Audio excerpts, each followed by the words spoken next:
ನಮಸ್ಕಾರ.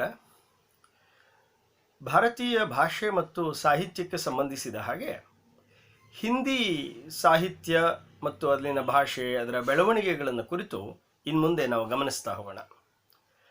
ಹಿಂದಿ ಕ್ರಿಸ್ತಶಕ 10ನೇ ಶತಮಾನದಲ್ಲಿ ತನ್ನ ಸ್ವತಂತ್ರ ಅಸ್ತಿತ್ವವನ್ನು ಪಡೆದಂಥ ಒಂದು ಭಾರತದ ಪ್ರಮುಖವಾದ ಭಾಷೆ.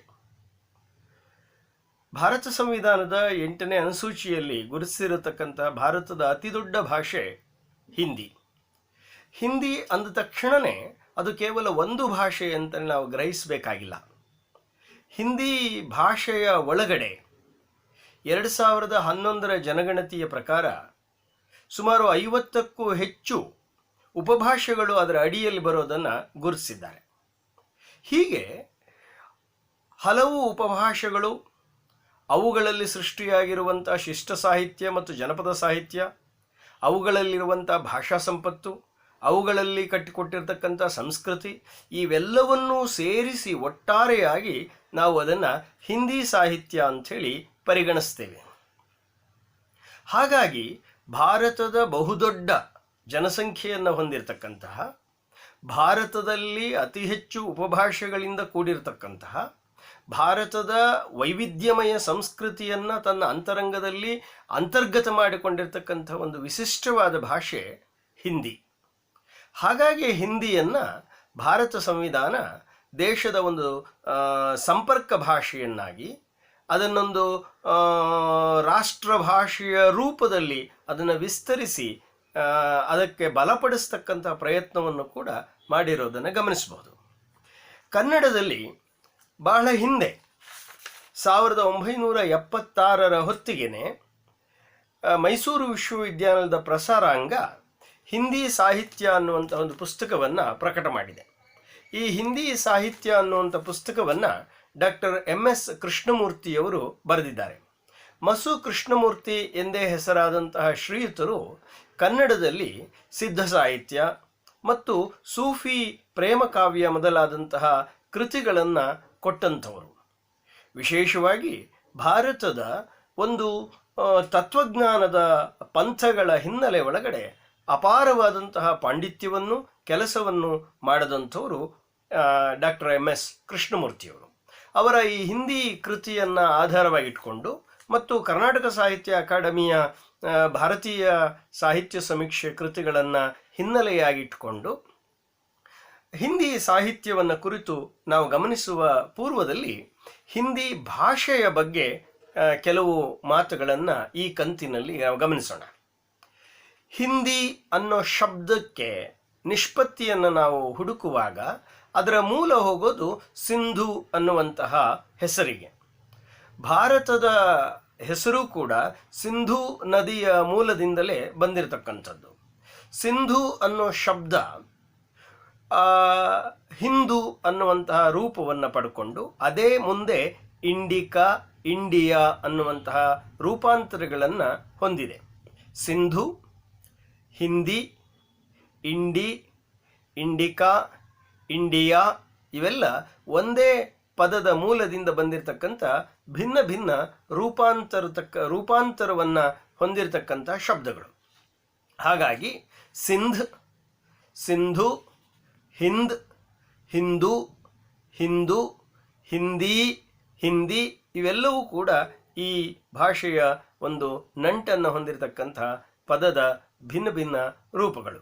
ಪಾರಸಿ ಭಾಷೆಯಲ್ಲಿ ಸಂಸ್ಕೃತದ ಸಕಾರವು ಹಕಾರವಾಗುತ್ತದೆ ಎನ್ನುವುದು ಭಾಷಾ ವಿಜ್ಞಾನಿಗಳ ಅಭಿಪ್ರಾಯ. ಇರಾನಿ ಪ್ರತ್ಯಯ ಈಕಾ ಅನ್ನುವಂಥದ್ದು ಸೇರಿ ಹಿಂದ್ ಪ್ಲಸ್ ಈಕಾ, ಹಿಂದೀಕಾ ಅನ್ನುವಂತಹ ಪದ ರೂಪುಗೊಂಡಿದೆ. ಇರಾನಿ ಭಾಷೆಯಲ್ಲಿನ ಹಿಂದೀಕಾ ಅನ್ನುವಂಥ ಈ ಪದದ ಅರ್ಥ ಹಿಂದೂ ದೇಶ ಎನ್ನುವುದಾಗಿದೆ. ಇರಾನಿನ ಹಿಂದೀಕಾ ಯುನಾನಿ ಎಲ್ಲಿ ಇಂದಿಕಾ ಅಂತ ಆಗಿ ಇಂಗ್ಲಿಷ್ನಲ್ಲಿ ಇಂಡಿಕಾ ಎಂಬ ರೂಪವನ್ನು ಪಡ್ಕೊಂಡಿದೆ. ಈ ಪದ ಕೇವಲ ಒಂದು ನದಿಯ ಸೂಚಕವಾಗಿಯೋ ಅಥವಾ ಸಿಂಧೂ ನದಿಯ ಆಸುಪಾಸಿನಲ್ಲಿರತಕ್ಕಂಥ ಆ ಪ್ರಾದೇಶಿಕವಾದಂತಹ ಜಾಗಕ್ಕೆ ಹೆಸರಾಗಿಯೋ ಉಳಿದುಕೊಳ್ಳದೆ ಅದು ಹಿಮಾಲಯದಿಂದ ಹಿಡಿದು ಕನ್ಯಾಕುಮಾರಿಯವರೆಗಿರತಕ್ಕಂಥ ಈ ವಿಶಾಲವಾದ ಭರತ ವರ್ಷಕ್ಕೆ ಹಿಂದೂ ದೇಶ, ಹಿಂದೂಸ್ತಾನ್ ಅನ್ನುವಂಥ ಹೆಸರುಗಳು ಮುಂದೆ ಅನ್ವಯ ಆಗಿರೋದನ್ನು ನೀವು ಗಮನಿಸಬಹುದು. ಈ ಹಿಂದೂ ಅಥವಾ ಸಿಂಧು ಅನ್ನೋ ಈ ಪದದ ಮೂಲ ನಿಷ್ಪನ್ನದ ಬಗ್ಗೆ ಡಾಕ್ಟರ್ ಬೋಲಾನಾಥ್ ತಿವಾರಿಯವರು ಈ ಪದದ ಮೂಲವನ್ನು ದ್ರಾವಿಡ ಭಾಷೆಗೆ ಕೊಂಡೊಯ್ತಾರೆ. ದ್ರಾವಿಡ ಭಾಷೆಯ ಧಾತುಗಳಾದ ಸಿಡ್, ಸಿದ್, ಸಿತ್ ಅಥವಾ ಚಿಂದ್ ಈ ಧಾತುಗಳಿಂದ ಸಿಂಧು ಅನ್ನೋ ಸಂಸ್ಕೃತ ರೂಪ ನಿಷ್ಪನ್ನವಾಗಿದೆ ಅನ್ನೋದು ಅವರ ಅಭಿಪ್ರಾಯ. ಈ ಸಿಡ್ ಅಂದ್ರೆ ಅರ್ಥ ಕನ್ನಡದಲ್ಲಿ ಸಿಡಿಯುವುದು ಅಂತ ಹೇಳ್ತೀವಲ್ಲ, ಆ ಸಿಂಚನ ಅನ್ನುವಂಥ ಅರ್ಥದ ಧಾತು ಅದು ಅನ್ನೋದು ಮಹತ್ವದ್ದು. ಈ ಕುರಿತು ಹೆಚ್ಚಿನ ಅಧ್ಯಯನಗಳು ನಡೀಬೇಕಾದಂಥ ಅಗತ್ಯ ಇದೆ. ಇದಮಿತ್ತಂ ಅಂತ ಹೇಳೋದಕ್ಕೆ ಆಗೋದಿಲ್ಲ. ಆದರೆ ಸಿಂಧು ಅನ್ನೋ ಪದದಲ್ಲಿ ಧ ಮಹಾಪ್ರಾಣ ಇರೋದರಿಂದ ಅದು ಸಂಸ್ಕೃತದ ಮೂಲದ್ದು ಕೂಡ ಆಗಿರಬಹುದಾದ ಸಾಧ್ಯತೆಗಳು ಹೆಚ್ಚಾಗಿದ್ದಾವೆ. ಹಿಂದಿ ಅನ್ನೋ ಪದ ಭಾಷೆ ಅನ್ನೋ ಅರ್ಥದಲ್ಲಿ ಮೊಟ್ಟ ಮೊದಲಿಗೆ ಬಳಸಿದವರು ಶರಫುದ್ದೀನ್ ಯಜ್ದಿ ಅನ್ನುವಂಥವರು ತಮ್ಮ ಜಫರ್ನಾಮ ಅನ್ನುವಂಥ ಕೃತಿಯಲ್ಲಿ ಹಿಂದಿ ಅನ್ನೋ ಪದವನ್ನು ಮೊಟ್ಟ ಮೊದಲ ಬಾರಿಗೆ ಭಾಷೆ ಎಂಬ ಅರ್ಥದಲ್ಲಿ ಬಳಸಿದ್ದಾರೆ. ಆ ಕೃತಿಯ ಕಾಲ 1424, ಅಂದರೆ 1424ರ ನಂತರದಲ್ಲಿ ಆ ಭಾಷೆ ಏನು ಬಳಸ್ತಾ ಇದ್ರು ಅದಕ್ಕೆ ಹಿಂದಿ ಅನ್ನುವಂತಹ ಒಂದು ಹೆಸರು ಬಂದಿದೆ ಅನ್ನೋದನ್ನು ನೀವು ಗಮನಿಸಬೇಕು.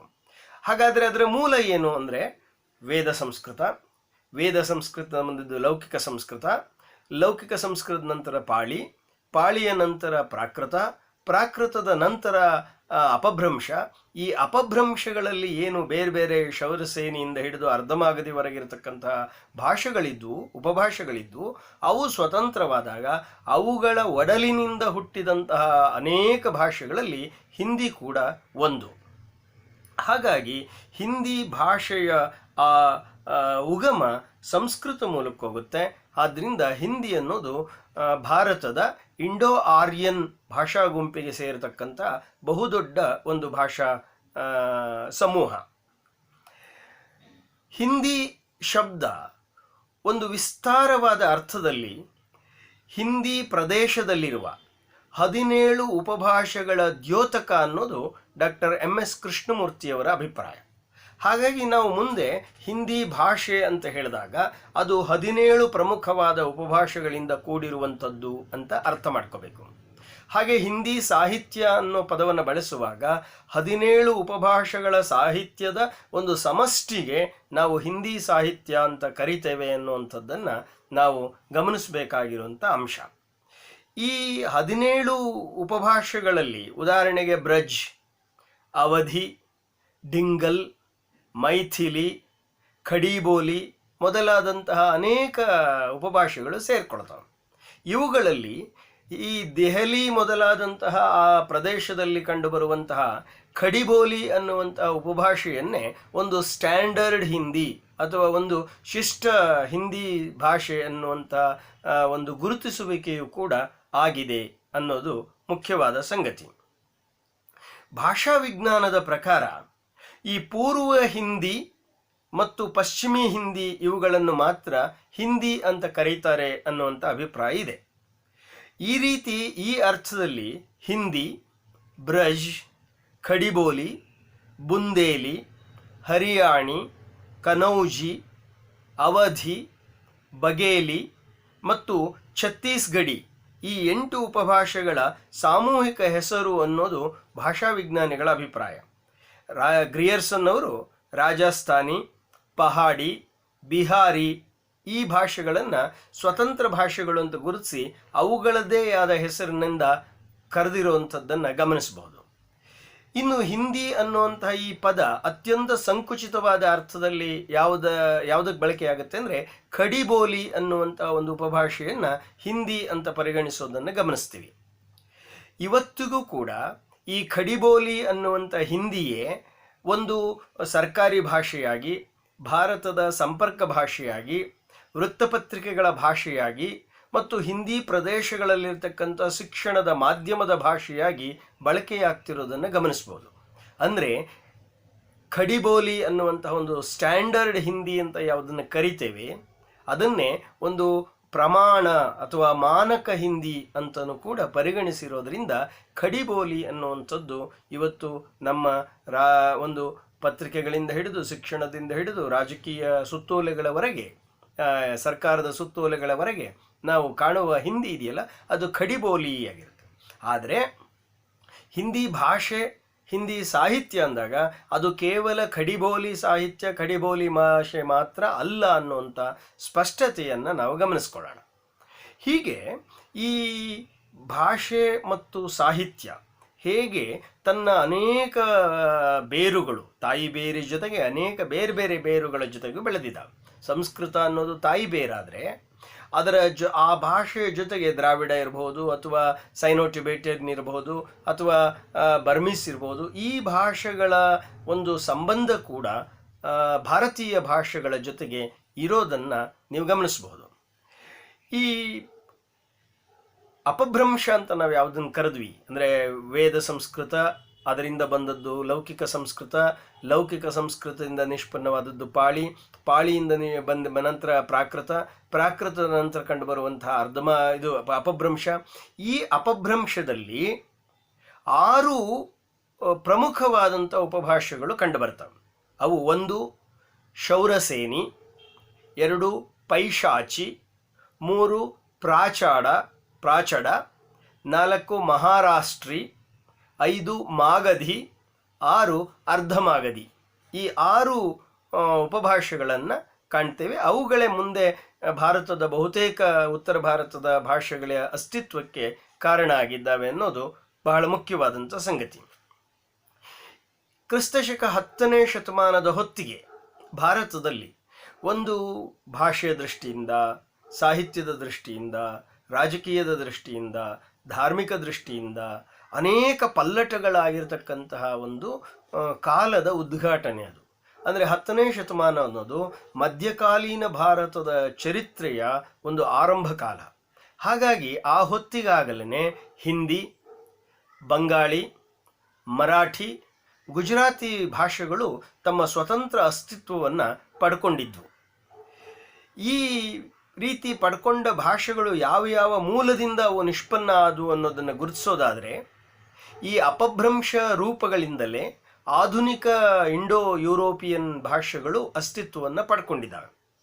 ಉದಾಹರಣೆಗೆ ಶೌರಸೇನಿ ಅನ್ನುವಂತಹ ಒಂದು ಅಪಭ್ರಂಶ ರೂಪದಿಂದ ಪಶ್ಚಿಮಿ ಹಿಂದಿ, ರಾಜಸ್ಥಾನಿ, ಪಹಾಡಿ ಮತ್ತು ಗುಜರಾತಿ ಭಾಷೆಗಳು ರೂಪುಗೊಂಡಿವೆ. ಇನ್ನೊಮ್ಮೆ ಹೇಳ್ತೀನಿ, ಶೌರಸೇನಿ ಅನ್ನೋ ಭಾಷೆಯಿಂದ ಪಶ್ಚಿಮ ಹಿಂದಿ, ರಾಜಸ್ಥಾನಿ, ಪಹಾಡಿ, ಗುಜರಾತಿ ಭಾಷೆಗಳು ರೂಪುಗೊಂಡಿವೆ. ಪೈಶಾಚಿ ಎಂಬ ಅಪಭ್ರಂಶ ರೂಪದಿಂದ ಲಹಂದ, ಪಂಜಾಬಿ ಭಾಷೆಗಳು ಬಂದಿದ್ದಾವೆ. ವ್ರಾಚಡ ಅನ್ನುವಂತಹ ಅಪಭ್ರಂಶ ರೂಪದಿಂದ ಸಿಂಧಿ ಭಾಷೆ ಅಸ್ತಿತ್ವಕ್ಕೆ ಬಂದಿದೆ. ಮಹಾರಾಷ್ಟ್ರಿ ಅನ್ನುವಂತಹ ಅಪಭ್ರಂಶ ರೂಪದಿಂದ ಮರಾಠಿ ಅನ್ನುವಂಥ ಭಾಷೆ ರೂಪುಗೊಂಡಿದೆ. ಮಾಗಧಿ ಅನ್ನುವಂತಹ ಅಪಭ್ರಂಶ ರೂಪದಿಂದ ಬಿಹಾರಿ, ಬಂಗಾಳಿ, ಉಡಿಯಾ ಅಥವಾ ಒಡಿಯಾ, ಅಸ್ಸಾಮಿ ಈ 4 ಭಾಷೆಗಳು ರೂಪುಗೊಂಡಿವೆ.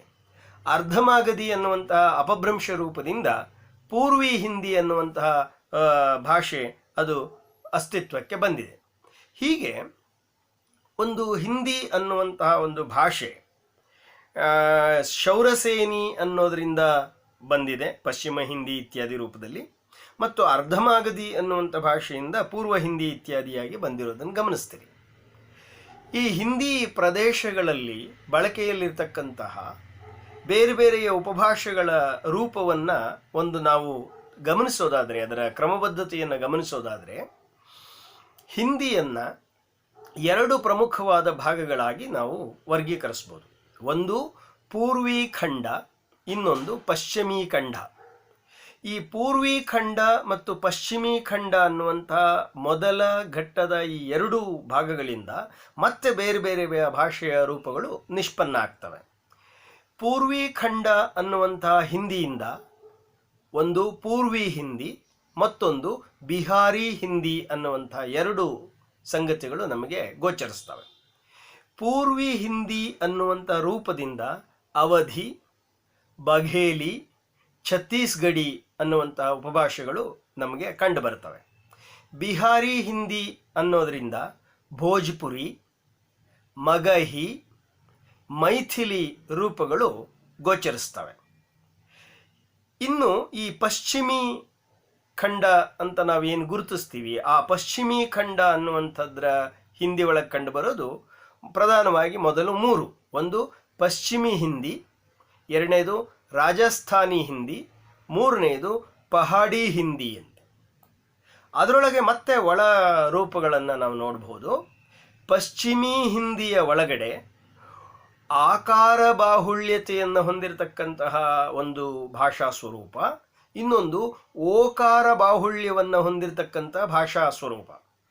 ಈ ಆಕಾರ ಬಾಹುಳ್ಯವನ್ನು ಹೊಂದಿರತಕ್ಕಂತಹ ಪಶ್ಚಿಮಿ ಹಿಂದಿಯಲ್ಲಿ ಖಡಿಬೋಲಿ, ಇದನ್ನು ಕೌರವಿ ಅಂತಲೂ ಕರೀತಾರೆ, ಖಡಿಬೋಲಿ, ಹರಿಯಾನಿ, ದಕ್ಕನಿ ಅಂತಕ್ಕಂಥ ಮೂರು ರೂಪಗಳು ಕಂಡು ಬರ್ತವೆ. ಇನ್ನು ಓಕಾರ ಬಾಹುಳ್ಯವನ್ನು ಹೊಂದಿರತಕ್ಕಂತಹ ಹಿಂದಿಯಲ್ಲಿ ಬ್ರಜ್, ಬುಂದೇಲಿ, ಕನ್ನೌಜ್ ಅನ್ನತಕ್ಕಂತಹ ಉಪಭಾಷೆಗಳು, ಹಿಂದಿಯ ಉಪಭಾಷೆಗಳನ್ನು ನಾವು ಕಾಣಬಹುದು. ಪಶ್ಚಿಮಿ ಖಂಡ ಅನ್ನೋದರ ಒಂದು ಎರಡನೆಯ ಪ್ರಮುಖವಾದ ಗುಂಪು ರಾಜಸ್ಥಾನಿ ಹಿಂದಿ. ಈ ರಾಜಸ್ಥಾನಿ ಹಿಂದಿಯಲ್ಲಿ ಈ ಪಶ್ಚಿಮ ರಾಜಸ್ಥಾನಿ ಮತ್ತು ಉತ್ತರ ರಾಜಸ್ಥಾನಿ ಅಂತ ಎರಡು ಗುಂಪುಗಳು ಕಂಡು ಬರ್ತವೆ. ಅದರಲ್ಲಿ ಒಂದನೆಯದನ್ನು ನಾವು ಮಾರವಾಡಿ ಅಂದರೆ ಪಶ್ಚಿಮ ರಾಜಸ್ಥಾನಿ, ಮತ್ತೊಂದು ಜಯಪುರಿ. ಈ ಜಯಪುರಿ ಅನ್ನುವಂಥದ್ದು ಪೂರ್ವಿ ರಾಜಸ್ಥಾನಿ. ಈ ಮೇವಾತಿ ಅನ್ನೋದು ಉತ್ತರ ರಾಜಸ್ಥಾನಿ, ಮಾಳವಿ ಅನ್ನೋದು ದಕ್ಷಿಣ ರಾಜಸ್ಥಾನಿ. ಅಂದರೆ ರಾಜಸ್ಥಾನದ ಪೂರ್ವ, ಪಶ್ಚಿಮ, ಉತ್ತರ, ದಕ್ಷಿಣ ಈ ಹಿಂದಿಗಳನ್ನು ನೆದೆ. ಇವತ್ತಿಗೂ ಕೂಡ ಈ ರಾಜಸ್ಥಾನಿಯನ್ನು ಸ್ವತಂತ್ರ ಭಾಷೆ ಅಂತೇಳಿ ಪರಿಗಣಿಸಬೇಕು ಅನ್ನುವಂಥ ಒಂದು ಹೋರಾಟ ಇದೆ.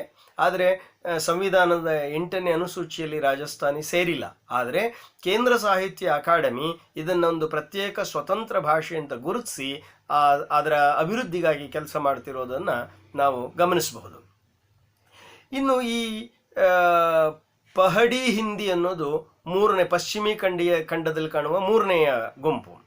ಈ ಪಹಡಿ ಹಿಂದಿ ಒಳಗಡೆ ಪಶ್ಚಿಮಿ ಪಹಡಿ ಮತ್ತು ಮಧ್ಯವರ್ತಿ ಪಹಡಿ ಅನ್ನುವಂಥ ಎರಡು ರೂಪಗಳು ಕಾಣಿಸ್ತವೆ. ಪಶ್ಚಿಮಿ ಪಹಡಿಯಲ್ಲಿ ಕುಮಾವೂನಿ ಅನ್ನುವಂಥ ರೂಪವು, ಮಧ್ಯವರ್ತಿ ಪಹಡಿಯಲ್ಲಿ ಗಡವಾಲಿ ಎಂಬ ರೂಪವು ಕಂಡುಬರುತ್ತೆ ಅನ್ನೋದನ್ನು ಡಾಕ್ಟರ್ MS ಕೃಷ್ಣಮೂರ್ತಿಯವರು ಅವರ ಹಿಂದಿ ಸಾಹಿತ್ಯ ಅನ್ನೋ ಕೃತಿಯಲ್ಲಿ ಅತ್ಯಂತ ವಿಸ್ತೃತವಾಗಿ ಅದನ್ನು ಚರ್ಚೆ ಮಾಡಿ ನಮಗೆ ನೀಡಿದ್ದಾರೆ. ಈ ಒಂದೊಂದು ಉಪಭಾಷೆಗಳ ಒಂದು ಸ್ಥೂಲವಾದ ಪರಿಚಯವನ್ನು ನಾವಿನ್ನು ಮುಂದೆ ಮಾಡಿಕೊಳ್ಳೋಣ. ಪ್ರಧಾನವಾಗಿ ಡಾಕ್ಟರ್ MS ಕೃಷ್ಣಮೂರ್ತಿಯವರು 17 ಉಪಭಾಷೆಗಳನ್ನು ಒಳಗೊಂಡಂಥ ಒಂದು ಹಿಂದಿ ಭಾಷೆ ಮತ್ತು ಸಾಹಿತ್ಯವನ್ನು ಅವರು ತಮ್ಮ ಪುಸ್ತಕದಲ್ಲಿ ವಿವರಿಸ್ತಾ ಹೋಗ್ತಾರೆ. ಈ ಹಿಂದಿಯ ಪ್ರಮುಖವಾದಂಥ ಉಪಭಾಷೆಗಳಲ್ಲಿ ಮೊದಲನೆಯದು ಅವಧಿ. ಈ ಅವಧಿ ಅನ್ನುವಂಥ ಉಪಭಾಷೆಯ ಕೇಂದ್ರ ಅಯೋಧ್ಯೆ ಅನ್ನೋ ಪದದ ಅಪಭ್ರಂಶ ರೂಪವೇ ಅವಧಿ ಎಂದಾಗಿದೆ ಅನ್ನೋದು ವಿದ್ವಾಂಸರ ಅಭಿಪ್ರಾಯ. ಅಯೋಧ್ಯೆಯು ಕೋಸಲ ದೇಶದ ರಾಜಧಾನಿ. ಆದ್ದರಿಂದ ಅವಧಿ ಅನ್ನು ಕೋಸಲಿ ಅನ್ನೋ ಹೆಸರಿನಲ್ಲೂ ಕೂಡ ಕರೆಯೋದನ್ನು ಗಮನಿಸಬಹುದು. ಈ ಅವಧಿ ಭಾಷೆಯಲ್ಲಿ ಹೆಚ್ಚಾಗಿ ಜನಪದ ಸಾಹಿತ್ಯ ಕಂಡುಬರುತ್ತೆ. ಜೊತೆಗೆ ಶಿಷ್ಟ ಸಾಹಿತ್ಯ ಕೂಡ ಅಲ್ಲಿ ಕಾಣಬಹುದು. ಮುಲ್ಲಾ ದಾವೂದ್, ಕುತುಬುದ್, ಜಾಯಸಿ, ತುಳಸಿದಾಸ್ ಇವರು ಈ ಅವಧಿ ಭಾಷೆಯಲ್ಲಿ ಕಂಡುಬರುವಂತಹ ಪ್ರಮುಖವಾದಂಥ ಕವಿಗಳು. ಇನ್ನು ಎರಡನೆಯ ಉಪಭಾಷೆ, ಹಿಂದಿಯ ಉಪಭಾಷೆ ಬಘೇಲಿ. ಈ ಬಘೇಲಿ ಖಂಡ ಭಾರತದ ಮಹಾಭಾರತ ಕಾಲದಿಂದಲೂ ಒಂದು ಸ್ವತಂತ್ರವಾದ ರಾಜ್ಯ. ಅದನ್ನು ಬಘೇಲ ಖಂಡ ಅಂತ ಕರಿತಾಯಿದ್ರು.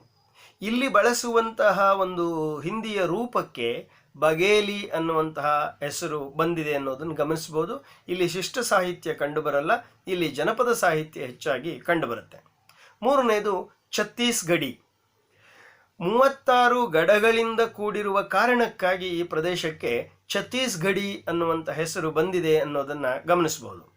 ಈ ಪ್ರದೇಶವನ್ನು ದಕ್ಷಿಣ ಕೋಸಲ, ದಂಡಕಾರಣ್ಯ, ಗೋಂಡವನಾನ ಇತ್ಯಾದಿ ಹೆಸರುಗಳಿಂದ ಕರೆದಿದ್ದಾರೆ. ಇಲ್ಲಿಯೂ ಕೂಡ ಶಿಷ್ಟ ಸಾಹಿತ್ಯ ಕಾಣಿಸೋದಿಲ್ಲ, ಜನಪದ ಸಾಹಿತ್ಯ ಹೆಚ್ಚಾಗಿ ಕಂಡುಬರುತ್ತೆ. 4ನೇದು ಭೋಜ್ಪುರಿ. ಭೋಜರಾಜನ ವಂಶಜರು ಮಲ್ಲ ಜನಪದದಲ್ಲಿ ನಿರ್ಮಿಸಿದ ರಾಜ್ಯಕ್ಕೆ ಭೋಜಪುರಿ ಅಂತ ಹೆಸರು ಬಂದಿದೆ. ಅದರ ರಾಜಧಾನಿಯೂ ಕೂಡ ಮುಂದೆ ಭೋಜಪುರಿ ಅಂತ ಕರೆದಿದ್ದಾರೆ. ಆ ಭೋಜಪುರಿ ಆ ಪ್ರದೇಶದಲ್ಲಿ ಬಳಸ್ತಾ ಇದ್ದಂಥ ಭಾಷೆಗೂ ಕೂಡ ಭೋಜಪುರಿ ಅನ್ನುವಂಥ ಹೆಸರು ಬಂದಿದೆ. ಹಿಂದಿ ಭಾಷೆಯ ಅತಿ ದೊಡ್ಡ ಉಪಭಾಷೆ ಯಾವುದು ಅಂತ ನಾವೇನಾದರೂ ಕರೆಯೋದಾದರೆ ಅದನ್ನು ಭೋಜಪುರಿ ಅಂತ ಗುರುತಿಸಿದ್ದಾರೆ. ಜನಪದ ಸಾಹಿತ್ಯ ಹೆಚ್ಚಾಗಿ ಕಂಡುಬರುತ್ತೆ, ಇಲ್ಲಿ ಶಿಷ್ಟ ಸಾಹಿತ್ಯ ಕಡಿಮೆ ಇದೆ. ಈ ಭೋಜಪುರಿ ಉಪಭಾಷೆಯಲ್ಲಿ ಕಬೀರ್ ದಾಸ್, ಧರ್ಮದಾಸ್, ಧರಣೀದಾಸ್ ಅನ್ನುವಂಥ ಕವಿಗಳು ಪ್ರಮುಖವಾಗಿ ಕಂಡುಬರ್ತಾರೆ. 5ನೇ ಉಪಭಾಷೆ ಮಗಹಿ. ಮಗಧ ಅನ್ನುವಂಥ ಪದದ ಅಪಭ್ರಂಶವೇ ಮಗಹ. ಇದು ಪಾಟ್ನಾ, ಗಯೆ, ಪಲಾಮು, ಹಜಾರಿಭಾಗ್, ಮುಂಗೇರ್, ಭಾಗಲ್ಪುರ್ ಮೊದಲಾದ ಪ್ರದೇಶಗಳಲ್ಲಿ ಕಂಡುಬರುತ್ತೆ. ಇಲ್ಲಿ ಕೂಡ ಜನಪದ ಸಾಹಿತ್ಯ ಹೆಚ್ಚಾಗಿ ಕಂಡಿದೆ. ಇನ್ನು 6ನೇ ಉಪಭಾಷೆ ಮೈಥಿಲಿ. ಇದನ್ನು 1976 ಕಾಲಕ್ಕೆ ಹಿಂದಿಯ ಉಪಭಾಷೆ ಎಂದು ಗುರುತಿಸಿದ್ದಾರೆ. ಆದರೆ ಇವತ್ತು ಅದು ಹಿಂದಿಯ ಉಪಭಾಷೆಯಾಗಿ ಉಳಿದಿಲ್ಲ, ಅದೊಂದು ಸ್ವತಂತ್ರ ಭಾಷೆಯಾಗಿ ಸಂವಿಧಾನದ 8ನೇ ಅನುಸೂಚಿಯಲ್ಲಿ ಕೂಡ ಸೇರಿದೆ ಅನ್ನೋದನ್ನು ನೀವು ಗಮನಿಸಬಹುದು. ಹೀಗೆ ಒಂದು ಕಾಲದಲ್ಲಿ ಉಪಭಾಷೆಯಾಗಿದ್ದದ್ದು ಮುಂದೆ ಅದೊಂದು ಸ್ವತಂತ್ರ ಭಾಷೆಯಾಗಿ ಅಸ್ತಿತ್ವವನ್ನು ಪಡ್ಕೊಳ್ಳುತ್ತೆ ಅನ್ನೋದನ್ನೇ ಭಾಷೆ ನಿಂತ ನೀರಲ್ಲ, ಸದಾ ಬದಲಾಗ್ತಿರುತ್ತೆ ಅನ್ನೋದಕ್ಕೆ ಆಧಾರ. 2ನೇದು ಭಾಷೆ ಅನ್ನೋದು ಒಂದು ವಂಶವೃಕ್ಷದ ಹಾಗಿರ್ತಕ್ಕಂಥದ್ದು. ಆ ವಂಶವೃಕ್ಷದಲ್ಲಿ ಕಂಡುಬರುವಂಥ ಎಲ್ಲ ಜ್ಞಾತಿ ಭಾಷೆಗಳು ಅಥವಾ ಸೋದರ ಭಾಷೆಗಳು ಆ ಕುಟುಂಬಕ್ಕೆ ಸೇರ್ತವೆ ಅನ್ನೋದಕ್ಕೆ ಇದೆಲ್ಲ ಉದಾಹರಣೆ. ಮೈಥಿಲಿ ಒಂದು ಕಾಲದಲ್ಲಿ ಹಿಂದಿಯ ಉಪಭಾಷೆ ಅಂತ ಕರೆಸ್ಕೊಂಡಿತ್ತು, ಇವತ್ತು ಅದು ಸ್ವತಂತ್ರ ಭಾಷೆ.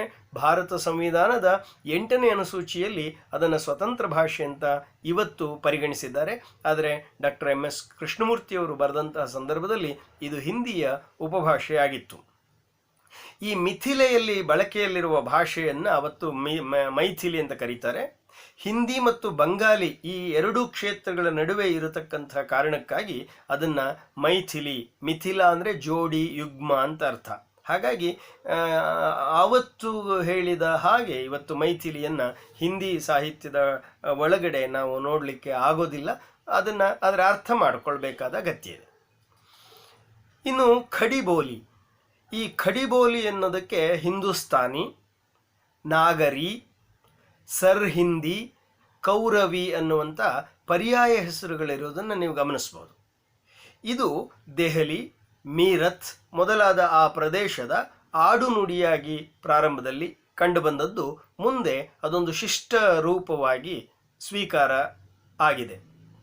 ಇದು ಶೌರಸೇನಿ ಅಪಭ್ರಂಶದ ಉತ್ತರ ರೂಪದಿಂದ ಬಂದಿದೆ ಅನ್ನೋದು ವಿದ್ವಾಂಸರ ಅಭಿಪ್ರಾಯ. ಖಡಿ ಅಂತ ಹೇಳಿದರೆ ಪ್ಯೂರ್ ಅನ್ನೋ ಅರ್ಥದಲ್ಲಿ, ಮತ್ತೊಂದು ಸ್ಟ್ಯಾಂಡರ್ಡ್ ಅನ್ನೋ ಅರ್ಥದಲ್ಲಿ, ಎರಡನ್ನೂ ಕೂಡ ಅದನ್ನು ಬಳಸಿದ್ದಾರೆ. ಖಡಿಬೋಲಿ ಅಂದರೆ ಒಂದು ಶುದ್ಧವಾದ ಪ್ಯೂರ್ ಆದ ಭಾಷೆ ಅನ್ನೋದು, ಇನ್ನೊಂದು ಸ್ಟ್ಯಾಂಡರ್ಡ್ ಅನ್ನೋ ಅರ್ಥದಲ್ಲಿ ಅದು ಒಂದು ಶಿಷ್ಟ ರೂಪ ಅಥವಾ ಗ್ರಾಂಥಿಕ ರೂಪ ಅನ್ನೋ ಅರ್ಥದಲ್ಲಿ, ಮತ್ತೊಂದು ಖರೆ ಅನ್ನೋ ಅರ್ಥದಲ್ಲಿ ಒಂದು ಚೊಕ್ಕ ಶುದ್ಧ ಅನ್ನುವಂಥ ಅರ್ಥದ ಹಿನ್ನೆಲೆಯಲ್ಲಿ ಖಡಿಬೋಲಿ ಅನ್ನೋ ಪದದ ನಿಷ್ಪತ್ತಿಯನ್ನು ಹೇಳಿದ್ದಾರೆ. ಇಲ್ಲಿ ಜನಪದ ಸಾಹಿತ್ಯ ಹೆಚ್ಚಾಗಿ ಕಂಡುಬರುತ್ತೆ. ಮತ್ತೊಂದು ಉಪಭಾಷೆ ಹರಿಯಾಣಿ. ಈ ಹರಿಯಾಣಿ ಅನ್ನುವಂಥ ಉಪಭಾಷೆ ಅಂಬಾಲಕ್ಕೆ ಆಗ್ನೇಯದಲ್ಲಿರ್ತಕ್ಕಂಥ ಭೂಭಾಗ ಏನಿವತ್ತು ಹರಿಯಾಣ ಅಂತ ನಾವು ಕರಿತೀವಿ, ಆ ಹರಿಯಾಣದ ಪ್ರದೇಶದ ಸುತ್ತಮುತ್ತಲಿ ಕಂಡುಬರುತ್ತೆ. ಈ ಪ್ರದೇಶಕ್ಕೆ ಪ್ರಾಚೀನ ಕಾಲದಲ್ಲಿ ಕುರುಜಾಂಗಲ ಅಥವಾ ಕುರುಜಾಂಗಣ ಅಂತ ಕರಿತಿದ್ರು. ಇದೇನೆ ಕುರುಕ್ಷೇತ್ರ, ಮಹಾಭಾರತದಲ್ಲಿ ಕಂಡುಬರುವಂಥ ಕುರುಕ್ಷೇತ್ರ. ಬ್ರಹ್ಮಾವರ್ತ ಅಂತಲೂ ಕೂಡ ಈ ಪ್ರದೇಶಕ್ಕೆ ಕರೀತಾ ಇದ್ರು. ಇಲ್ಲಿ ಜಾಟ್ ಅಥವಾ ಆಹೀರರು ಹೆಚ್ಚಾಗಿರೋದ್ರಿಂದ ಇದನ್ನು ಜಾಟು ಎಂದು ಕೂಡ ಕರಿತಾ ಇದ್ರು. ಈ ಹರಿಯಾಣಿ ಭಾಷೆಯಲ್ಲಿ ಜನಪದ ಸಾಹಿತ್ಯ ಹೆಚ್ಚಾಗಿ ಕಂಡುಬರುತ್ತೆ. ಇನ್ನು ದಕ್ಕನಿ, ಇದು ವಿಶೇಷವಾಗಿ ಗುಲ್ಬರ್ಗ ಆ ಭಾಗದಲ್ಲಿ ಕಂಡುಬರ್ತಕ್ಕಂತಹ ದಕ್ಕನಿ ಹಿಂದಿ. 14ನೇ ಶತಮಾನದಲ್ಲಿ ದಿಲ್ಲಿಯ ಸುಲ್ತಾನರು ದೇವಗಿರಿಗೆ, ದಕ್ಷಿಣದ ದೇವಗಿರಿಗೆ ತಮ್ಮ ರಾಜಧಾನಿಯನ್ನು ಅದನ್ನು ಬದಲಾಯಿಸಿಕೊಳ್ಳೋ ಪ್ರಯತ್ನಗಳನ್ನು ನಡೆಸ್ತಾರೆ ಮತ್ತು ಅನೇಕ ಜನ ಉತ್ತರದಿಂದ ದಕ್ಷಿಣಕ್ಕೂ ಕೂಡ ಬರ್ತಾರೆ. ಅಂದರೆ ಹರಿಯಾಣ ಮತ್ತು ಕುರು ಪ್ರದೇಶದಲ್ಲಿದ್ದಂಥ ಜನ ಈ ಗುಲ್ಬರ್ಗ, ಬಿಜಾಪುರ, ಗೋಲ್ಕಂಡ ಈ ಭಾಗದಲ್ಲಿ ಬಂದು ನೆಲೆಸೋದಕ್ಕೆ ಪ್ರಾರಂಭ ಮಾಡಿದ್ರಿಂದ ಮತ್ತು ಅಲ್ಲಿ ಸ್ವತಂತ್ರವಾದಂಥ 5 ರಾಜ್ಯಗಳು ತಲೆ ಎತ್ತುತ್ತವೆ. ಅವು ಗುಲ್ಬರ್ಗ, ಬಿಜಾಪುರ, ಗೋಲ್ಕೊಂಡ, ಬೀದರ್, ಬಿರಾರ್. ಇಲ್ಲಿ ಏನು ಈ ನೆಲೆಸಿದಂಥ ಮುಸಲ್ಮಾನರು ಬಳಸ್ತಾ ಇದ್ದಂಥ ಭಾಷೆ ಇದೆಯಲ್ಲ, ಆ ಭಾಷೆಯನ್ನು ಅದನ್ನು ಒಂದು ದಕ್ಷಿಣಿ ಹಿಂದಿ ಅಂತ ಕರೆಯೋದಕ್ಕೆ ಶುರು ಮಾಡಿದರು. ಅದನ್ನು ಹಿಂದಿ, ಹಿಂದವಿ ಅಂತ ಕೂಡ ಕರೀತಾರೆ. ಈ ದಖನಿ ಹಿಂದಿ 18ನೇ ಶತಮಾನದ ಉತ್ತರಾರ್ಧದ ನಂತರ ಅದು ಉರ್ದು ಆಗಿ ಬದಲಾಗಿರೋದನ್ನು ನಾವು ಗಮನಿಸಬಹುದು. ಈ ದಖನಿ ಹಿಂದಿಯಲ್ಲಿ ಖ್ವಾಜಾ ಬಂದೇ ನವೈಶ್, ಗುಲ್ಬರ್ಗದಲ್ಲಿ ಕಂಡುಬರ್ತಕ್ಕಂಥ ಒಬ್ಬ ಸೂಫಿ ಸಂತ, ಆಮೇಲೆ ನಿಜಾಮಿ, ಮುಹಮ್ಮದ್ ಕುಲಿ, ಕುತುಬ್ ಅಲಿ, ವಜಹಿ ಅನ್ನುವಂಥ ಪ್ರಮುಖ ಕವಿಗಳು ಆ ಉಪಭಾಷೆಯಲ್ಲಿ ಕಂಡುಬರ್ತಾರೆ. ಹಿಂದಿಯ ಮತ್ತೊಂದು ಪ್ರಮುಖವಾದ ಉಪಭಾಷೆ ಬ್ರಜ್. ಈ ಬ್ರಜ್ ಅಂತ ಹೇಳಿದರೆ ಅರ್ಥ ಹಸುಗಳ ಹಿಂಡು ಅಂತ. ಅದಕ್ಕೆ ಗೋಚಾರಣ ಭೂಮಿ ಅಂತಲೂ ಕೂಡ ಕರೀತಾ ಇದ್ರು. ಇಲ್ಲಿ ಪಶುಪಾಲನೆಯೇ ಪ್ರಮುಖವಾಗಿದ್ದರಿಂದ ಇದಕ್ಕೆ ಬ್ರಜ್ ಅನ್ನೋ ಹೆಸರು ಬಂದಿದೆ ಅನ್ನುವಂಥ ಒಂದು ಅಭಿಪ್ರಾಯ ಇದೆ. ಆ ಪ್ರದೇಶದ ಹೆಸರೇನೆ ಅಲ್ಲಿನ ಭಾಷೆಗೂ ಕೂಡ ಬಂದಿರುವಂಥದ್ದು ಗಮನಾರ್ಹ. ಈ ಬ್ರಜ್ ಅನ್ನೋದಕ್ಕೆ ಶೂರಸೇನ ದೇಶದ ಮತ್ತೊಂದು ಹೆಸರು ಅಂತಲೂ ಕೂಡ ಕರೆದಿದ್ದಾರೆ. ಅಂದರೆ ಬ್ರಜ್ ಮಂಡಲ ಅಂದ್ರೆ ಅರ್ಥ ಶೂರಸೇನ ದೇಶ ಅಂತಾನೆ. ಈ ಭಾಷೆ ಅಂದರೆ ಬ್ರಜ್ ಭಾಷೆ ಮಥುರಾ, ಆಗ್ರಾ, ಅಲಿಗಢ, ದೌಲಪುರ, ಮೈನಪುರಿ, ಬರೇಲಿ ಈ ಪ್ರದೇಶಗಳಲ್ಲಿ ಹೆಚ್ಚಾಗಿ ಕಂಡುಬರುತ್ತೆ. ಇಲ್ಲಿ ಜನಪದ ಸಾಹಿತ್ಯ ಮತ್ತು ಶಿಷ್ಟ ಸಾಹಿತ್ಯ ಎರಡೂ ಕೂಡ ಅಪಾರವಾಗಿದೆ. ಈ ಬ್ರಜ್ ಭಾಷೆಯಲ್ಲಿ ಸಾಹಿತ್ಯವನ್ನು ರಚನೆ ಮಾಡಿದ ಬಹುಮುಖ್ಯ ಕವಿಗಳು ಯಾರು ಅಂದರೆ ಸೂರದಾಸ, ತುಳಸಿದಾಸ, ನಂದದಾಸ, ರಹೀಮ, ಬಿಹಾರಿ ದೇವ, ರತ್ನಾಕರ. ಇದರಲ್ಲಿ ಈ ಸೂರದಾಸ, ತುಳಸಿದಾಸ, ನಂದದಾಸ ಇವರೆಲ್ಲರೂ ಕೂಡ ಒಂದು ಭಕ್ತಿ ಕಾಲದ ಬಹುಮುಖ್ಯವಾದ ಹಿಂದಿ ಸಾಹಿತಿಗಳು. ಮತ್ತೊಂದು ಉಪಭಾಷೆ, ಹಿಂದಿಯ ಉಪಭಾಷೆ ಬುಂದೇಲಿ. ಈ ಬುಂದೇಲಿ ಅನ್ನುವಂತಹ ಉಪಭಾಷೆ ಭೂಪಾಲ್, ಗ್ವಾಲಿಯರ್ ಮೊದಲಾದಂತಹ ಪ್ರದೇಶಗಳ ಸುತ್ತಲೂ ಕಂಡುಬರುತ್ತೆ. ಬುಂದೇಲಖಂಡದ ಭಾಷೆಯನ್ನು ಬುಂದೇಲಿ ಅಂತ ಕರೆದಿದ್ದಾರೆ. ಇದರಲ್ಲಿ ಜನಪದ ಸಾಹಿತ್ಯ ಹೆಚ್ಚಾಗಿ ಕಂಡುಬರುತ್ತೆ. ಐನ್ ಸಾಯಿಯ ದಾರ್ಶನಿಕ ಕವಿತೆಗಳು ಮತ್ತು ಇಸುರಿಯ ಫಾಗುಗಳು ಇಲ್ಲಿ ಪ್ರಸಿದ್ಧವಾಗಿವೆ. ಮತ್ತೊಂದು ಹಿಂದಿಯ ಉಪಭಾಷೆ ಕನೌಜಿ. ಈ ಕನೌಜಿ ಅನ್ನುವಂಥದ್ದು ಈ ಪೂರ್ವದ ಕಾನ್ಪುರ, ದಕ್ಷಿಣದಲ್ಲಿ ಯಮುನಾ ನದಿ, ಉತ್ತರದಲ್ಲಿ ಗಂಗಾ ನದಿಯ ತೀರ, ಹರ್ದೋಯಿ ಪ್ರದೇಶ, ಶಹಜಾನ್ಪುರ ಮತ್ತು ಆ ನಡುವೆ ಕಂಡುಬರತಕ್ಕಂತಹ ಈ ಕನ್ಯಾಕುಬ್ಜ ಅಥವಾ ಕನೌಜ್ ಅಂತ ಏನು ಪ್ರದೇಶ ಇದೆ ಅದರ ಹೆಸರು. ಅಲ್ಲಿನ ಹೆಸರೇ ಮುಂದೆ ಅದು ಕನೌಜಿ ಅಂತ ಪಡ್ಕೊಳ್ಳುತ್ತೆ. ವಿಶೇಷ ಅಂದರೆ ಬ್ರಜ್ ಭಾಷೆಯನ್ನೇ ಕೆಲವರು ಕನೌಜಿ ಅನ್ನೋ ಹೆಸರಿನಲ್ಲೂ ಕೂಡ ಕರೆಯೋದನ್ನು ನಾವು ಗಮನಿಸ್ಬೋದು. ಇಲ್ಲಿ ಜನಪದ ಸಾಹಿತ್ಯ ಹೆಚ್ಚಾಗಿ ಕಂಡುಬರುತ್ತೆ. ಮತ್ತೊಂದು ಉಪಭಾಷೆ ಮಾರ್ವಾಡಿ ಅಥವಾ ರಾಜಸ್ಥಾನಿ. ರಾಜಸ್ಥಾನಿಯಲ್ಲೇ ಮಾರ್ವಾಡಿ, ಮಾಳವಿ ಇತ್ಯಾದಿ ಬೇರೆ ಬೇರೆ ರಾಜಸ್ಥಾನಿ ಭಾಷೆಯ ಒಳಗಿನ ಉಪಭಾಷೆಗಳು ಕೂಡ ಹೌದು, ಹಿಂದಿಯ ಉಪಭಾಷೆಯು ಕೂಡ ಹೌದು. ಈ ಮಾರ್ವಾಡಿ ಅನ್ನುವಂತಹ ಉಪಭಾಷೆ ಮರುಭೂಮಿ, ಮರುದೇಶ, ಮಾರುದೇಶ, ಮರುಧರ ದೇಶ, ಮರುವಣ ಹಾಗೂ ಮಾರವಾಡ ಅನ್ನುವಂಥ ಒಂದೇ ಅರ್ಥದ ಭಿನ್ನ ಭಿನ್ನ ಹೆಸರುಗಳ ಈ ಪದದಿಂದ ನಿಷ್ಪನ್ನ ಆಗಿರತಕ್ಕಂಥ ಒಂದು ರೂಪ. ಮಾರವಾಡಿಯು ರಾಜಸ್ಥಾನದ ಅತಿದೊಡ್ಡ ಉಪಭಾಷೆ. ಇದರಲ್ಲಿ 12 ಭೇದಗಳಿರೋದನ್ನು ವಿದ್ವಾಂಸರು ಗುರುತಿಸಿದ್ದಾರೆ.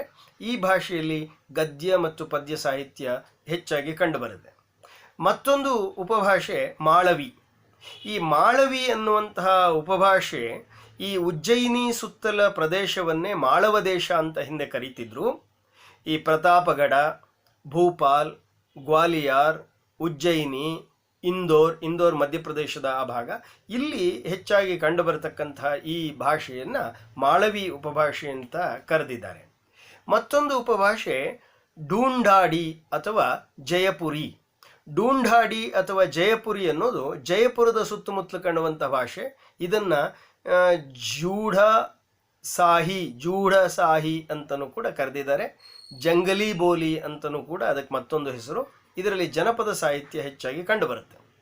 ಮಗದೊಂದು ಉಪಭಾಷೆ ಮೇವಾತಿ, ಅಂದರೆ ಮೇವೋ ಅನ್ನೋದು ಒಂದು ಜಾತಿಯ ಹೆಸರು.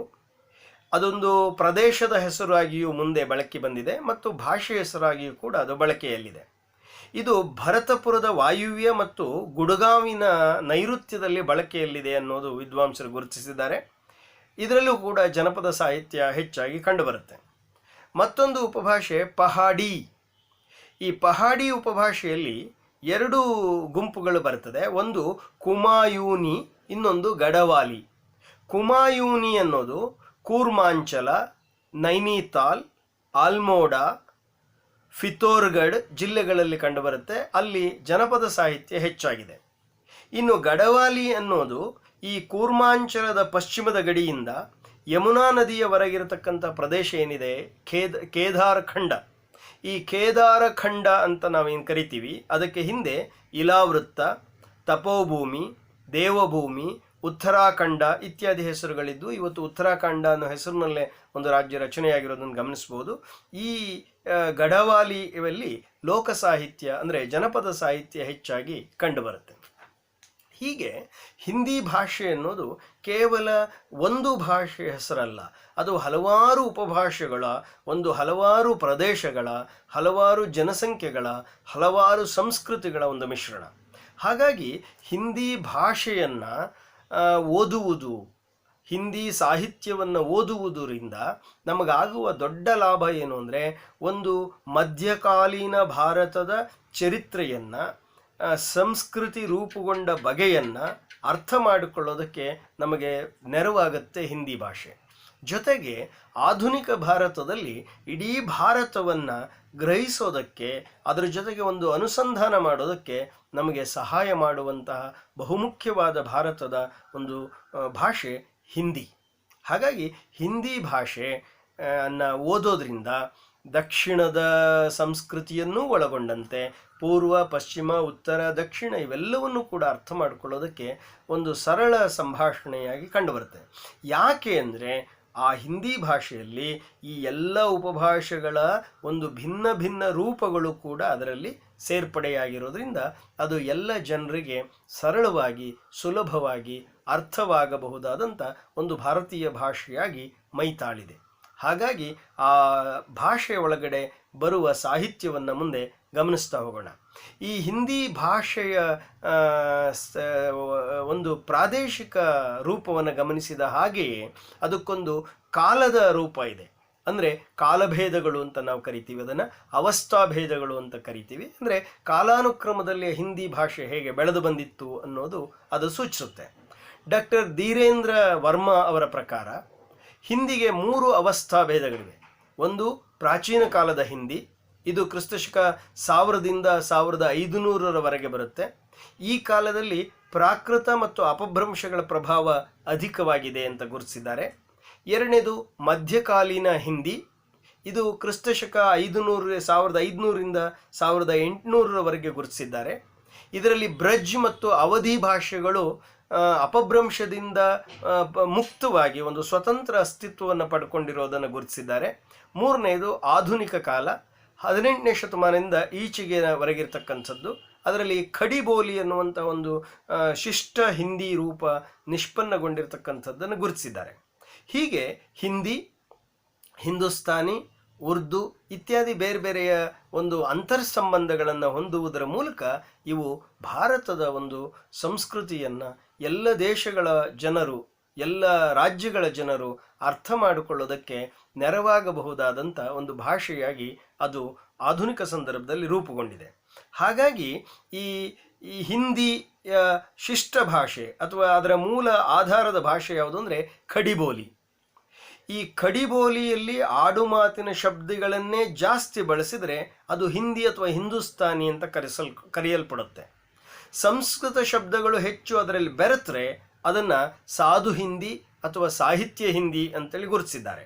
ಅರಬ್ಬಿ, ಫಾರ್ಸಿ, ತುರ್ಕಿ ಶಬ್ದಗಳು ಹೆಚ್ಚಾಗಿ ಕಂಡುಬಂದರೆ ಅದನ್ನು ಉರ್ದು ಅಂತೇಳಿ ಕರೆದಿದ್ದಾರೆ. ಹೀಗೆ ಈ ಉರ್ದುವಿಗೂ ಸಾಹಿತ್ಯಿಕ ಹಿಂದಿಗೂ ಹಿಂದೂಸ್ತಾನಿಗೂ ಖಡಿಬೋಲಿಗೂ ಒಂದು ಕಳ್ಳು ಬಳ್ಳಿಯ ಸಂಬಂಧಗಳಿರೋದನ್ನು ನಾವು ಗಮನಿಸ್ಬೋದು. ಹೀಗೆ ಆ ಭಾಷೆ ಆಧುನಿಕ ಭಾರತದ ಸಂದರ್ಭದಲ್ಲಿ ಇಡೀ ಭಾರತೀಯರು ವ್ಯವಹರಿಸಬಹುದಾದ ಒಂದು ಸರಳ ಸಂಪರ್ಕ ಭಾಷೆಯಾಗಿ ಬೆಳೆದಿದೆ. ಮತ್ತು ಅದು ಭಾಷೆಯ ದೃಷ್ಟಿಯಿಂದ ಮಾತ್ರ ಅಲ್ಲ, ಸಂಸ್ಕೃತಿಯ ದೃಷ್ಟಿಯಿಂದನೂ ಕೂಡ ಹಿಂದಿ ದಕ್ಷಿಣದಿಂದಲೂ ಸಾಕಷ್ಟು ತನ್ನ ಪ್ರಭಾವವನ್ನು ಪಡ್ಕೊಂಡಿದೆ ಅನ್ನುವಂಥದ್ದು ದಕ್ಷಿಣ ಹಿಂದಿಯಲ್ಲಿ ಒಂದು ಭಕ್ತಿ ಸಾಹಿತ್ಯವನ್ನು ರೂಪಿಸೋದಕ್ಕೆ ರಾಮಾನಂದರಿಂದ ಹಿಡಿದು ವಲ್ಲಭಾಚಾರ್ಯರವರೆಗೆ ಯಾರ್ಯಾರು ಯಾವ ರೀತಿಯ ಪ್ರಭಾವವನ್ನು ಬೀರಿದ್ದಾರೆ ಅನ್ನೋದನ್ನು ನಾವು ನೋಡ್ತಾ ಹೋದಾಗ ಹಿಂದಿ ರೂಪುಗೊಳ್ಳೋದಕ್ಕೆ, ಅಂದರೆ ಹಿಂದಿ ಭಾಷೆ ರೂಪುಗೊಳ್ಳೋದಕ್ಕೆ ಇಂಡೋ ಆರ್ಯನ್ ಲ್ಯಾಂಗ್ವೇಜ್ ಕಾರಣ ಆದರೆ, ಹಿಂದಿಯ ಲಿಟ್ರೇಚರ್ ಮತ್ತು ಹಿಂದಿಯ ಕಲ್ಚರ್ ರೂಪುಗೊಳ್ಳೋದರಲ್ಲಿ ದಕ್ಷಿಣ ಭಾರತದ ಕೊಡುಗೆ ಅಪಾರವಾಗಿದೆ ಅನ್ನುವಂಥ ಒಂದು ಪ್ರಧಾನವಾದ ಅಂಶ ಹಿಂದಿ ಸಾಹಿತ್ಯವನ್ನು ಗಮನಿಸೋದ್ರಿಂದ ನಮಗೆ ಅರ್ಥ ಆಗುತ್ತೆ. ಅದನ್ನು ಮುಂದಿನ ಭಾಗದಲ್ಲಿ ಗಮನಿಸೋಣ. ನಮಸ್ಕಾರ.